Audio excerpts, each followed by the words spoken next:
Hey line, hi folks, it's Lev. Welcome back to another video. For those of you who are new, I'm using pronouns. Today's video, just gonna get straight into it. I got my motorcycle license. It's a learner license, but nonetheless, I got my license literally today. And I'm blocking everything out because my personal info is there, but motorcycle learner permit. And I've never ridden a motorbike in my life prior to these 2 days. So I want to talk about my experiences with riding a motorbike and doing it for the first time, because I've never ridden a motorbike in my life, and my experiences with it and what I learned and stuff like that. Let's go. So just a bit of background context. I live in Victoria, Australia, and so the main organization that oversees road rules and licensing, vehicle licensing and everything is VicRoads. And the license is slightly different for a motorbike learner compared to a car learner license. So the motorbike license, everyone who has to get a learner permit has to do a 2-day course, and within the course there is the knowledge test, the written knowledge test, and then which is multiple choice questions, and then there's an on-road assessment and an off-road assessment, and I passed all three in order to get my learner permit. And within the 2 days they teach you how to ride a bike, whether it's automatic or manual, how to turn, basics of riding a motorbike. I came into this knowing nothing. I mean, I watched a few videos about how to ride a manual bike, but that's about it. I've never ridden a motorbike in my life. They teach you important skills you need to know to ride a motorbike safely and how to operate the machine safely, basically. And then once you get the learner permit like I did, you have to wait 3 months before you can get your actual license. So this is just a learner permit. It's not a full license or anything like that. So also in 2 months time I have to do a check ride, which is sort of they call it a coaching session.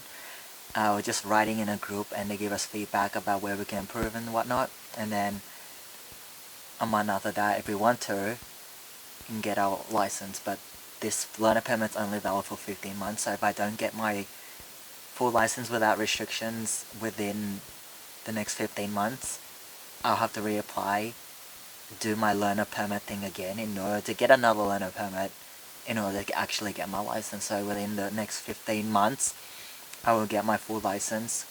They call it full license with restrictions at the moment. Yeah. So let's start. Day 1, I tried riding a manual bike, and I drive an automatic car, right? So I never driven a manual car, never really operated manual machinery. All of it has been automatic. So when starting out, I got so confused with the whole clutch thing, friction zone, rear brake. So for the manual motorbike, right, it's not like a bike where the brake is left and right handlebars. The left side is the clutch, the right side is the front wheel brake. The rear wheel brake is operated by your right foot, and your left foot operates the gears. Different from a bicycle, because bicycle I click the gears near my handlebars. This one you change the gears using your left foot, and it was so confusing for me. I mean, I eventually got it at the end of day 1, but then I actually switched to automatic today and then did everything on auto, because I'm if I try to do the assessment on manual, I'm gonna stall the bike and I'm going to fail. Yep, so I got a automatic license, so can't operate manual on my automatic learner permit. But anyway, yes, manual. I stalled the bike 30 times yesterday. Day 1 of the riding course, I stalled the bike 30 times because I let the clutch out too quickly. I tried to accelerate when my foot's still on the rear brake, which is operated by the foot. I tried to go when the bike's in neutral, and I didn't realize it was in neutral, and it was supposed to be in first gear, but I didn't realize it was on neutral, and then I'm why am I not moving? And then I slowed the bike. When I tried slow riding, which is using the clutch, a little bit of throttle, and the rear brake to keep balance and like ride slowly like this, not like like this, but like balance and just maneuver the bike slowly. A, I kept putting my foot down because I lost balance, or B, I kept stalling the bike because I don't know why I kept stalling the bike every time I tried to slow ride. And actually there was one incident on day one where I didn't know how to control it properly. I was braking, right? I was braking, lead brake, right arm, pulling in the clutch, and then at the same time, without realizing it, I was accelerating the bike while trying to brake. And then like I almost lost control and fell off the bike because in the pulling in of the front brake, I accidentally turned my wrist like this, which then pumped the throttle, and then it's like, and then it just like, it scared the shit out of me, and I actually thought I was gonna be thrown off the bike. But then I ended up coming to a stop, thankfully. But that was scary, and I realized with a manual bike, like I have to think so much more. Like learning the basics of maneuvering a motorbike is already a lot to think about, especially because I'm a complete noob and I never ridden a motorbike in my life. It's like maneuvering, like it's very different from driving a car, and I'll talk about that later. But like maneuvering corners and like knowing how to balance, knowing how to steer and not fall off, knowing how to turn without falling off, especially like higher speeds and stuff like that. That was fine on auto. I did that fine on auto, but then manual, it's like 10 million things to do, like looking, thinking about where to turn, operating clutch, rear brake, and then there's like, oh, changing gears, when slowing down, changing gears, and there's just like, there's just a lot to think about, and then I couldn't focus on all of these elements at the same time, and that's why I kept stalling the bike. Cause especially another incident is like, why I stall the bike is when I change gears, right? You're supposed to let out the clutch slowly, like after I change to change gears, you need to pull in the clutch fully. After I change gears, instead of slowly releasing the clutch, I let go of the clutch like this right away, and every time I change gears, I jump like this, like the bike jumps like that because I released the clutch too quickly. That happens, or I stall the bike. And like this is a learner approved motorcycle, by the way, so in Victoria, people on motorcycle learner permits can only ride like learner approved bikes and not like some very high powered, very powerful bike with a engine like a Harley as my trainer has. Like those types of bikes are not learner approved, so learner motorcyclists have to ride learner approved motorcycles. Alright, this section of the video I want to talk about how riding a motorcycle is very different to driving a car. Firstly, the braking. So today on day 2 we did the on-road assessment, so we had to pass the off-road assessment, which is like, I learned it in a closed course. The place I learned it was like at a closed course with like closed roads, and that's where we did like laps and circuits around cones and stuff. And then when we got off-road, when we went onto the road, I went up to like 70 kilometers per hour, like full on. This is automatic. I did not do this on a manual bike. Day 1 I tried manual, it wasn't working for me, so I switched to auto on day 2. I revved it up to 70, and then I realized like it takes longer for the bike to stop. It takes longer to brake and stop safely for the bike than a car, because in a car, if like say I'm going too fast and I'm getting too close to someone, I can push down on the brake more intensely with less time. But if I try to do it on a bike, like if I brake too fast, I'm going to fall off the bike. So it's like the bike covers more distance before it can stop safely than a car. Also in a car, if I suddenly stop, the seatbelt will hold me back. Like I'm not gonna fly through the windshield if I suddenly stop, like emergency stop, like brake suddenly. A bike, if I'm going at 70 and I just full on pull the brakes in like this, I'm gonna be thrown off the bike. That's the first difference. And it just felt, it felt like I was traveling a lot faster on a bike. Actually, that's a different point. Second point, I feel like I was traveling a lot faster on a bike, like even going at 20 kilometers per hour on a bike. When I first started riding for the first time, I'm like, oh shit, and then I was so scared of losing control of the bike. I didn't want to go beyond 20 kilometers per hour. But in a car, if I drive 20 kilometers per hour, even my L's, I'm like, why the hell is this so slow? But on a bike, 20 kilometers per hour, it doesn't really feel slow to me.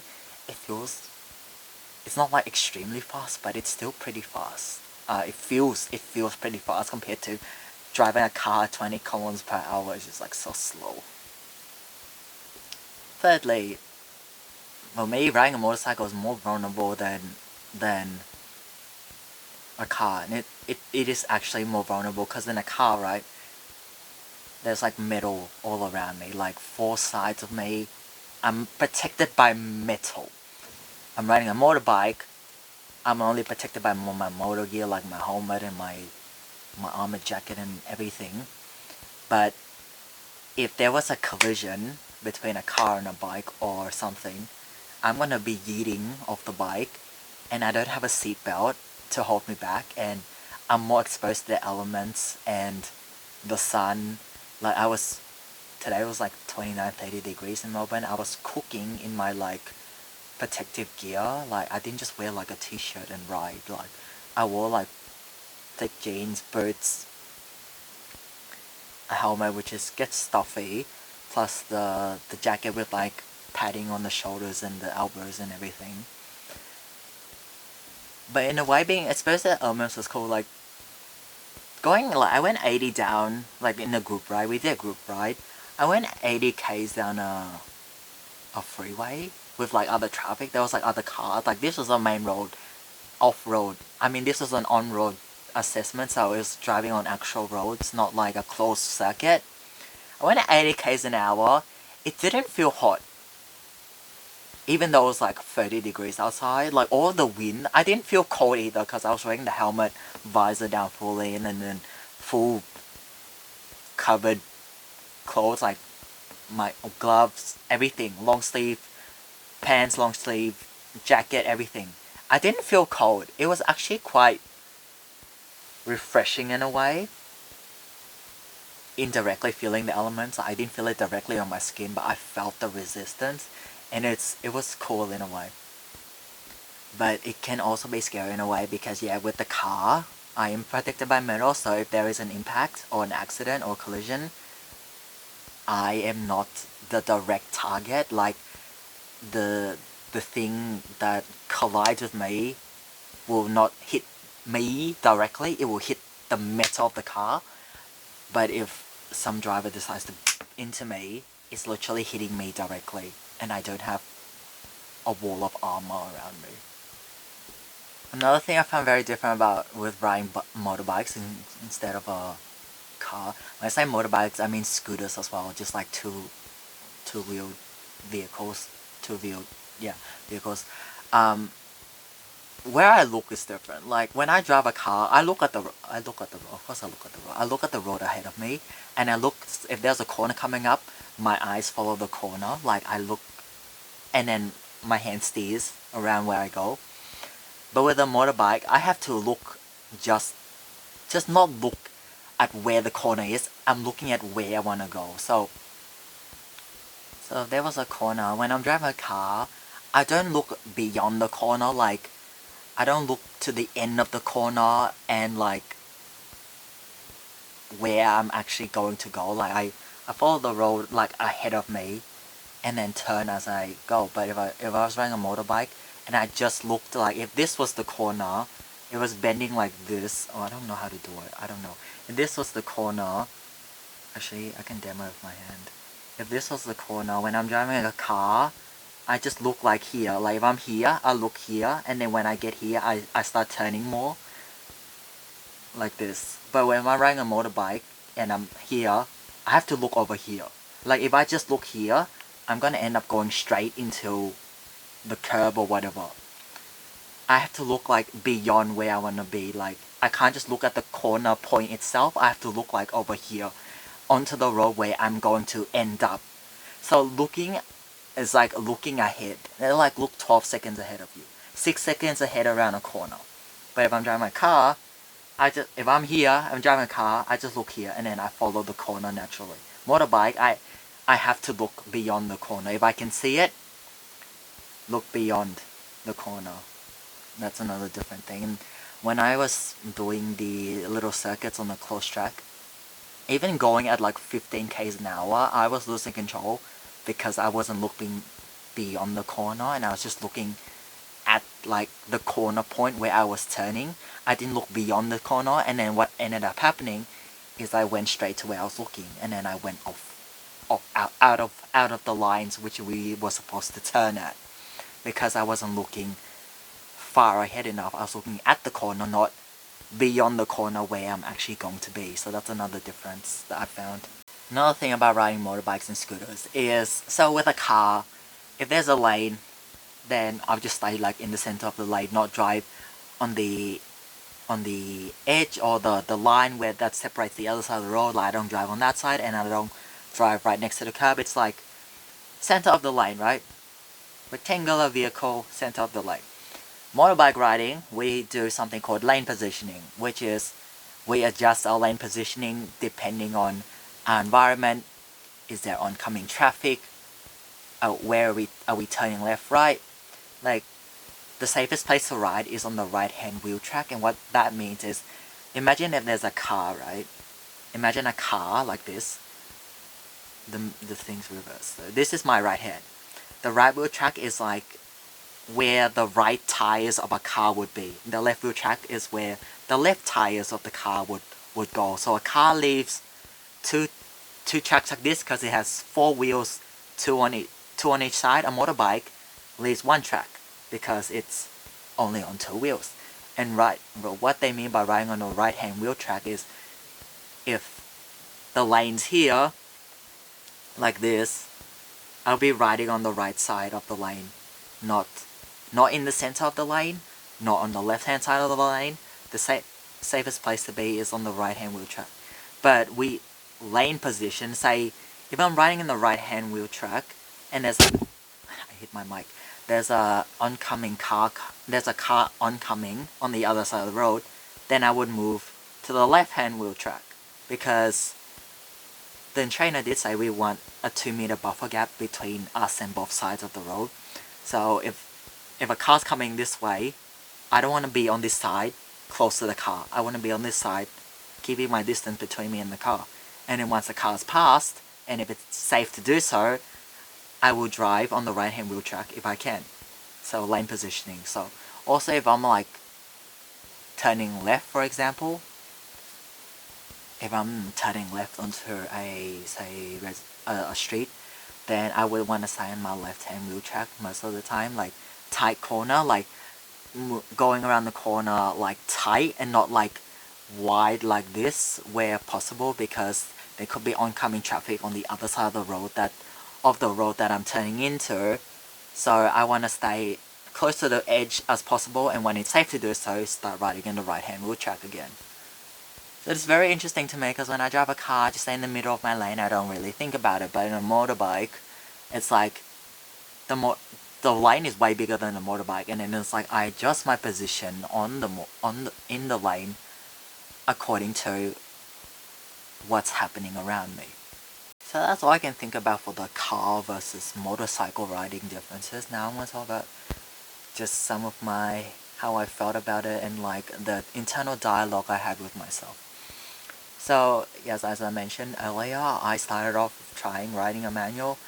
It got too complicated, as in I could learn it. If I had more practice with it, I would been more confident in it. But I didn't want to do an assessment on it with only a few hours of riding and me keep stalling the bike, because I know I would fail. And I didn't want to, like, imagine me stalling in the middle of the freeway at 80 kilometers per hour. And there's all these cars behind me. It's literally going to be like a train wreck. Be like, I stalled here, traffic doesn't stop in time, boom. The car behind it doesn't stop in time, boom. Boom, boom, boom, boom, boom. It's going to be a train wreck. So well, we did have to pass off-road assessment, but if I pass that and then I'm going on the highway, it's just freeway, it's just too dangerous, so I stuck with auto. But I started with manual, and when I first got on the bike, I didn't know how to balance it properly. Like the very first time I started moving on the bike, like do the whole clutch friction zone thing and then start taking off on my bike, I was like this. Even though I've ridden a bike before, like I know how to ride a bike, but jumping on a motorbike, it was heavier. It was heavier than a bike. My brain's like, wait, calculating how to navigate balance. So the first like 10-15 minutes of me riding, I was like, and I kept putting my foot down because I didn't want to fall over and fall off my bike. So I did this a lot. But once I started getting adjusted, I mean my brain and my body started getting used to the weight of the bike and how to maneuver it, then that's when I started being able to balance on it, which I picked up really quickly, like the balance aspect of the heavier vehicle that I've never operated before. It was really fun, even going very slow. And when we started doing stuff like going around corners on a closed circuit, I kept thinking I was going to fall off my bike. And when I was using the manual bike, I stalled it so many times because I brake or I don't know what happened. I forgot exactly what happened, but I kept stalling the bike, and corners scared the shit out of me. So I would like slow down. Sometimes when I started, I mean a few times when I just started riding it, I slowed down to the point of it not even moving anymore. Like I decelerated so much that it stopped moving, and then I ended up putting my foot on the ground because the bike wasn't moving and I was going to topple over because I was so scared of going around corners. I'm like, I don't want to fall off this bike. I was scared of losing control. I didn't know how to control the bike. My brain is like, what is this thing doing all this gear change, clutch, re-brake with my foot, like, and then it confused the hell out of me, and then I literally decelerated to the point of stopping around corners. But as I like got more practice on the bike, like we spent a few hours yesterday and a few hours today, like a lot of hours actually on the bike. The more time I spent on it, like as the hours went by, the more I knew how to control the bike, the more confident I started becoming in revving it a little bit more, because I went really slow. Even in the group ride today, they're like, the trainer was like, you're going too slow, you can go faster. I was scared of losing control. Like I did it was my first time riding out in the residential area.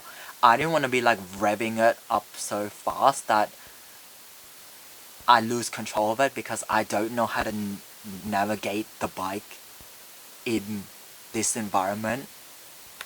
Yes, I was like overly cautious and I went super slow. Like it was a 50 zone, I went like 30, so it's like you gotta go faster. So I did. Eventually at the end, when we were on the highway, I managed to go up to 80, and I had full control of the scooter, and I wasn't scared of dying because I knew how to operate it. I knew the gist of it. I knew the weight of it.